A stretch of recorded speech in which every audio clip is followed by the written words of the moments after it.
దర్శనం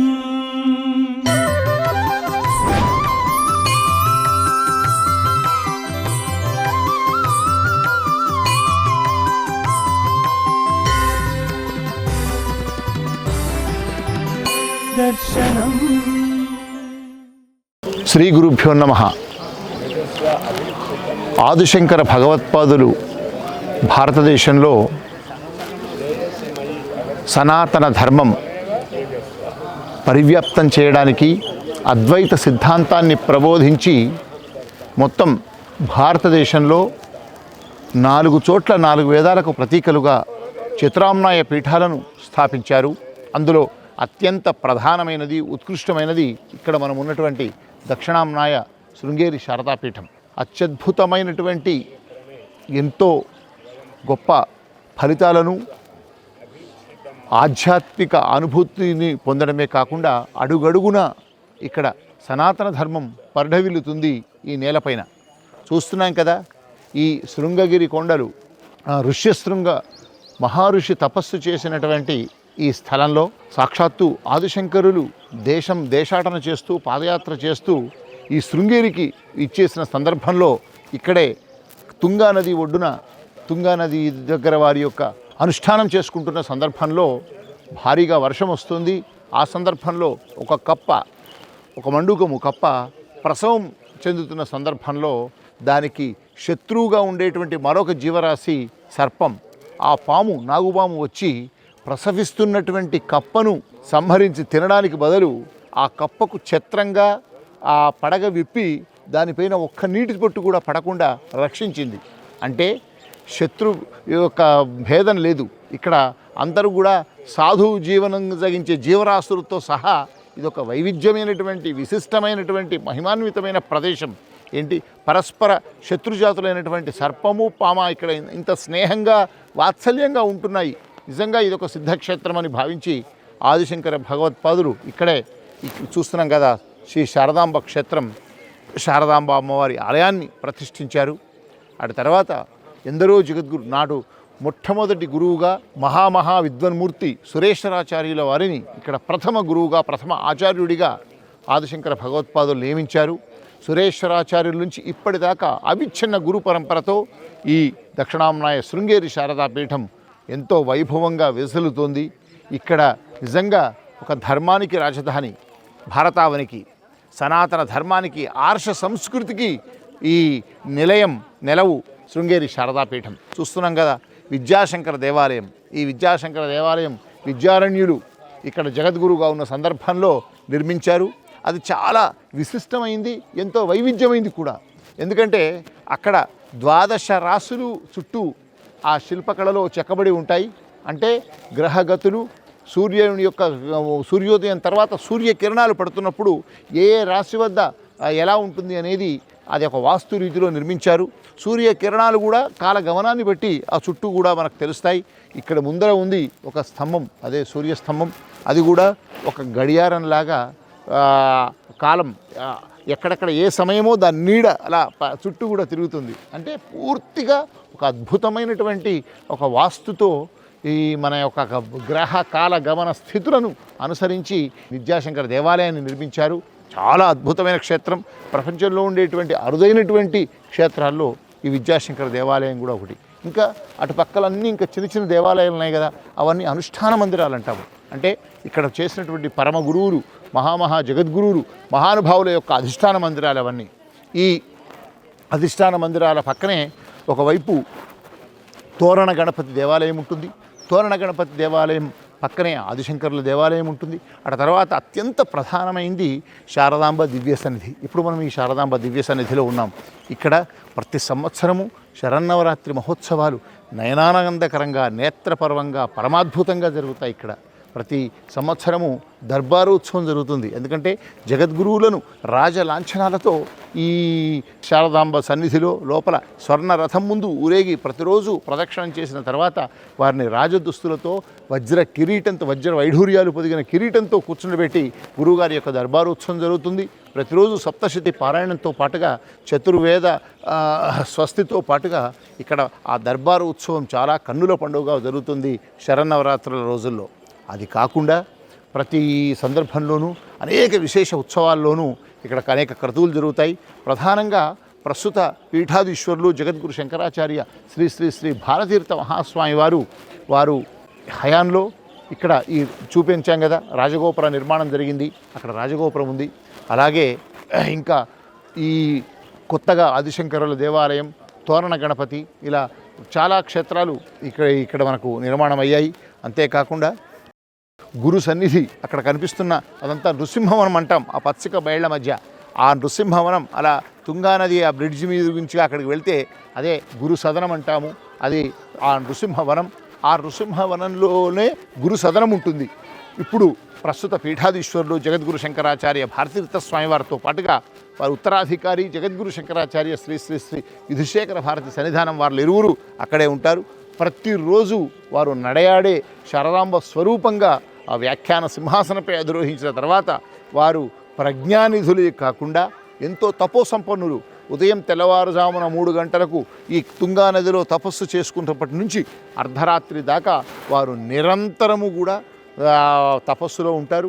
భక్తులు ఎంతమంది వచ్చినా, రాష్ట్రపతి వచ్చినా, సామాన్య భక్తుడు వచ్చినా ఒకే రకమైనటువంటి చిరు మందహాసంతో వారు పలకరించి ఆప్యాయంగా ఆదరించి వారిని అనుగ్రహిస్తున్నటువంటి కరుణా సింధు ఉభయ జగద్గురువులు వారిరువురు. వారి యొక్క దర్శనం ప్రతిరోజు ఉదయం 10 గంటల నుంచి 1 గంట వరకు ఉంటుంది. ఆ తర్వాత సాయంత్రం 5 గంటల నుంచి 6 గంటల వరకు ఉంటుంది. రాత్రి 8:30కు మహాసన్నిధానం వారు ప్రత్యేకంగా ఇక్కడ చంద్రమౌళీశ్వర యొక్క అర్చన చేస్తారు. అది అనాదిగా వస్తుంది. ఆదిశంకర్ల కాలం నుంచి ఆ చంద్రమౌళీశ్వరు యొక్క అభిషేకం 2 కళ్ళు చాలవు, అంత నయన మనోహరంగా జరుగుతుంది. అదే కాకుండా చాతుర్మాస్య దీక్ష కూడా ఇక్కడ చాలా వైభవంగా జరుగుతుంది. గురుదేవులు ఎంతో తపోదీక్షతో నిష్ఠగా ఉంటారు. అప్పుడే ఇక్కడ విశేషమైనటువంటి ధార్మిక సాహిత్య సభలు, సంగీత సభలు కూడా జరుగుతాయి. ఎక్కడెక్కడి నుంచో విద్వన్మూర్తులు వస్తారు. అలాగే వినాయక చవితి మహోత్సవాల సందర్భంగా వాక్యార్థ సదస్సులను జరుగుతాయి. పండితులందరూ శాస్త్ర చర్చలు జరుపుతుంటారు. ఇక్కడ ప్రధానంగా గురువుల యొక్క 60 ఏళ్ళు నిండిన సందర్భంగా షష్ఠబ్ది పూర్తి మహోత్సవం జరిగింది. అప్పుడు ఐతచండీ యాగంతో పాటుగా అతిరుద్ర మహాయాగం, లక్షమోదక గణపతి యాగం కన్నుల పండుగగా జరిగాయి. ఆ సందర్భంగానే అనేకమైనటువంటి గొప్ప గొప్ప కార్యక్రమాలు జరిగాయి. అటు తర్వాత ఇటీవలే సప్తతి పూర్తి మహోత్సవం, వారికి 70 ఏళ్ళు నిండి 71వ సంవత్సరంలోకి వచ్చిన సందర్భంగా కూడా దేశవ్యాప్తంగా 71 మంది విద్వన్మూర్తులను జగద్గురువులు సన్మానించి అనుగ్రహించారు. ఆ సందర్భంగా కూడా మళ్ళీ అతిరుద్రయాగం, అయిత చండీయాగం జరిగింది, లక్షమోదక గణపతి యాగం జరిగింది.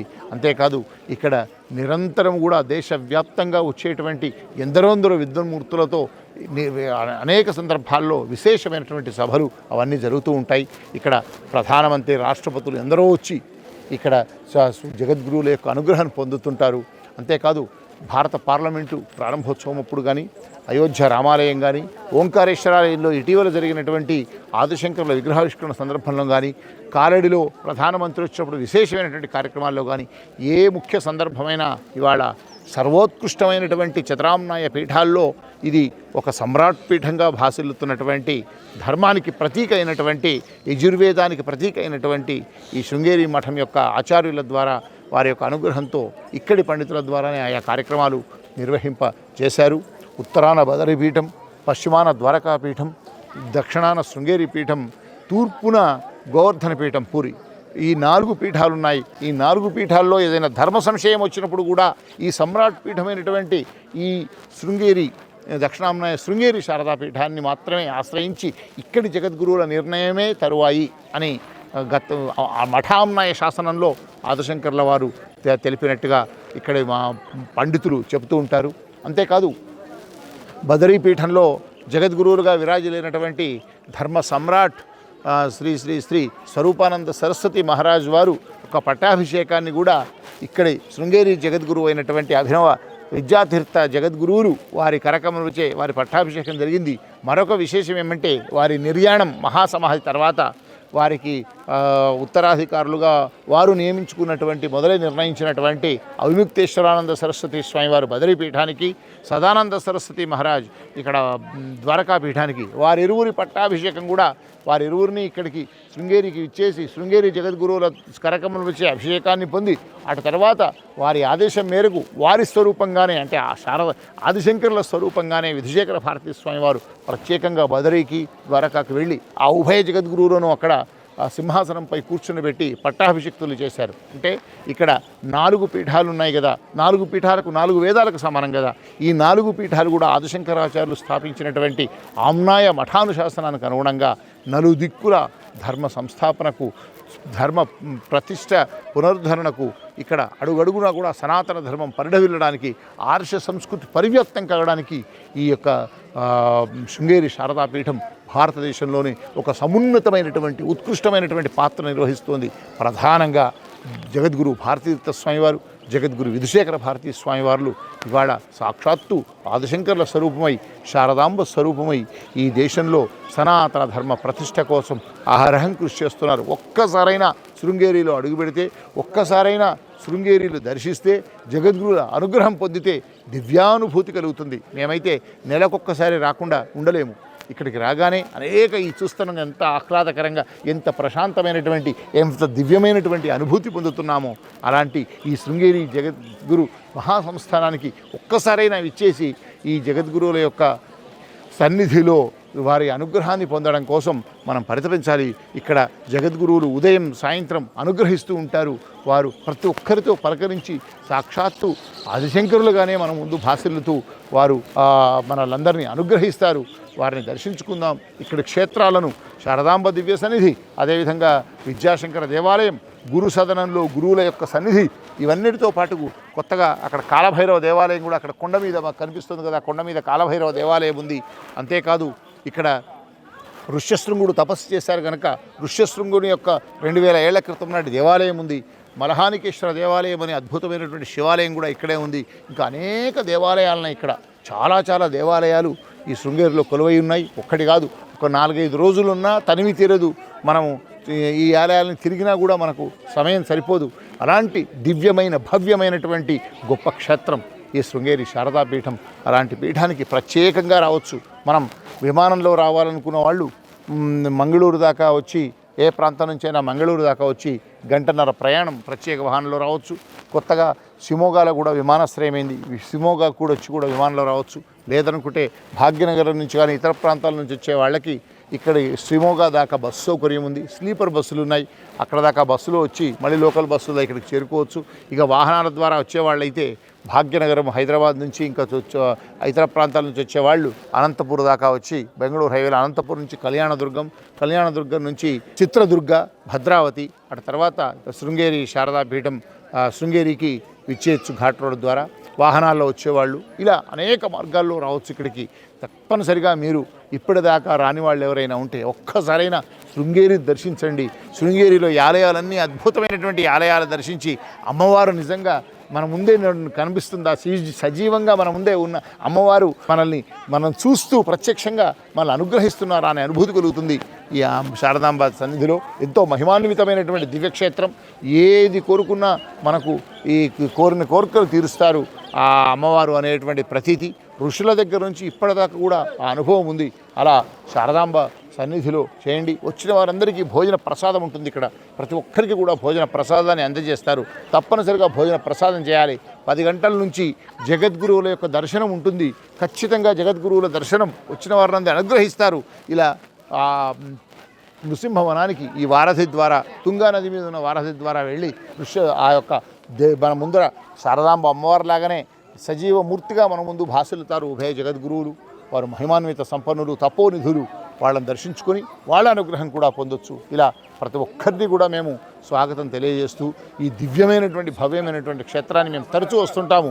మీరు కూడా రండి, ఈ క్షేత్రాన్ని దర్శించి అమ్మవారి అనుగ్రహాన్ని, గురువుల అనుగ్రహాన్ని పొంది మీరంతా పునీతులను కావాలని కోరుతూ ఉన్న జగద్గురు శ్రీ శ్రీ శ్రీ భారతీతీర్థ మహాసన్నిధానం వారు, జగద్గురు శ్రీ శ్రీ శ్రీ విధుశేఖర భారతి సన్నిధానం వార్ల దివ్యమైనటువంటి అనుగ్రహం, ఆశీస్సులు, శారదాంబ యొక్క అనుగ్రహం మీ అందరి మీద ఉండాలని కోరుకుంటూ 4 మాటలు నా నుంచి, శృంగేరి దివ్య సన్నిధి నుంచి 4 మంచి మాటలు మీకు చెప్పుకునే భాగ్యం నాకు కలిగింది. నేను ధన్యున్నైనా అనుకుంటా. మీరు వచ్చి పునీతులు కావాల్సిందిగా కోరుతూ ఉన్నాం. ఓం శ్రీ శారదాంబాయ నమః. నమస్కారం. దర్శనం